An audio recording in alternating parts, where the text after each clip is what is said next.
Next जो question हमारा 5 marks का ही है, 6 मार्क्स का ही हमारा, India supported the restructuring the United nation on several grounds. यानी यूनाइटेड नेशन पे फिर से क्वेश्चन आ गया है हमारा, लास्ट जो पेपर था उसमें भी था ये वाला क्वेश्चन पेपर। भाई रीस्ट्रक्चरिंग वाला जो क्वेश्चन है वो बहुत ज़्यादा इंपॉर्टेंट है, आप देखते रहिएगा इसको।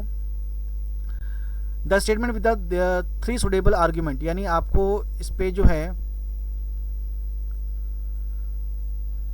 3 आर्ग्यूमेंट लिखने हैं आपको, ठीक है। बड़े बड़े जो आपको आर्ग्यूमेंट लिखने हैं भाई। 3 आर्ग्यूमेंट क्या है यहाँ पे हो सकते हैं, देखो जो यूनाइटेड नेशन का जो मेन ऑब्जेक्टिव है वो है सिक्योरिटी काउंसिल, ठीक है। सिक्योरिटी काउंसिल को अभी तक बदला नहीं गया है, बदला भी गया तो इसके अंदर हमने देखा है क्या देखा है, ठीक है। यहाँ पे लिखा हुआ है टेररिज्म पे कर्व करना, वो जो मैंने लास्ट पॉइंट बताया था आपको।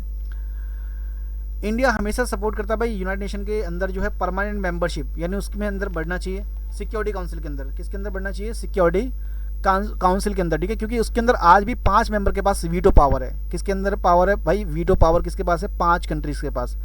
5 कंट्री कौन सी है वो 5 कंट्री आपकी यूएस, फ्रांस, रशिया, चाइना और इंग्लैंड, ठीक है। ये 5 कंट्रीज के पास वीटो पावर है और ये हमेशा से मिसयूज़ कर रहे हैं अपनी पावर्स का। सबसे ज़्यादा वीटो जो है अमेरिका ने यूज़ करा, रशिया ने यूज़ करा, चाइना ने यूज़ करा, ठीक है। तो ये अपने अपने फेवर के रिगार्डिंग में यूज़ कर लेते हैं, ठीक है। अगर मान के चलो चाइना तिब्बत पे अटैक करा तो भाई चाइना अगर हमें चाइना पे एक्शन लेना चाहिए। जब इराक ने कुवैत पे अटैक करा था तो भाई सारे के सारे यूनाइटेड नेशन ने परमिशन दे दी भाई, ठीक है इराक पे अटैक करेंगे। लेकिन जब चाइना ने अटैक करा, जब रशिया ने किसी कंट्री पे अटैक करा, जब जो है अमेरिका ने किसी कंट्री पे अटैक करा, तो इनके खिलाफ कौन एक्शन लेगा, क्योंकि ये लोग तो वीटो कर देंगे। क्योंकि एक्शन जो है वो सिक्योरिटी काउंसिल लेती है और सिक्योरिटी काउंसिल में इन 5 मेंबर का वीटो शामिल है। तो जाहिर सी बात है यहाँ पे ये प्रॉब्लम करता है कि ये लोग जो है अपने फेवर में ही काम करते हैं। मोस्टली यूरोपियन कंट्रीज़ के फेवर में काम करते हैं या वेस्टर्न कंट्रीज़ के फेवर में काम करते हैं। लाइक 3 देश तो इनको वेस्टर्न कंट्रीज़ या कैपिटलिस्ट आइडियोलॉजी को सपोर्ट करते हैं, लाइक अमेरिका, फ्रांस और इंग्लैंड, ठीक है। So one of India major concern of the security council, तो हमारा सबसे बड़ा इशू जो है वो सिक्योरिटी काउंसिल के रिगार्डिंग में ही है। इसके अंदर हमें क्योंकि मेंबर जो है उस रेशियो से बढ़ गए हैं, जैसे 51 मेंबर थे शुरुआत में 1945 में, जब 24 अक्टूबर 1945 को ये जो आपका यूनाइटेड नेशन बना था तो इसके अंदर 51 मेंबर्स थे, बट आज इसके 193 मेंबर हैं।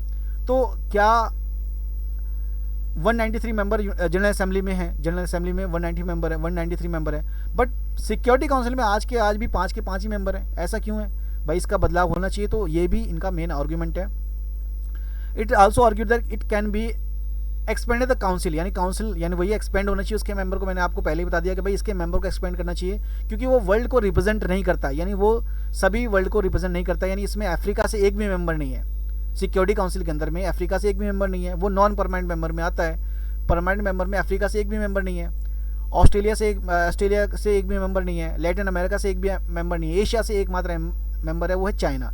जबकि वो चाइना जो है नॉन डेमोक्रेटिक और एक कम्युनिस्ट देश है, ठीक है। उसको और ना ये ह्यूमन राइट का रिस्पेक्ट करता है, हमने उसको बना रखा है यूनाइटेड नेशन का सिक्योरिटी काउंसिल का परमानेंट मेंबर। जबकि इंडिया जो है उस चीज़ को सपोर्ट करता है कि भाई इंडिया खुद एक सुपर पावर है, इकोनॉमिक पावर है, मेजर पावर है, यूनाइटेड नेशन में सपोर्ट करता है। इंडिया को क्यों नहीं मिलना चाहिए, अफ्रीका को, साउथ अफ्रीका को क्यों नहीं मिलना चाहिए, ब्राज़ील को क्यों नहीं मिलना चाहिए, इन देशों को मिलना चाहिए ना सिक्योरिटी काउंसिल में permanent membership.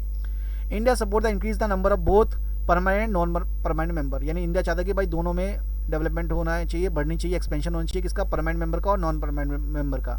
Non permanent member अभी 10 के 10 हैं जो कि 2 साल के लिए होते हैं, परमानेंट मेंबर परमानेंट ही है, ठीक है।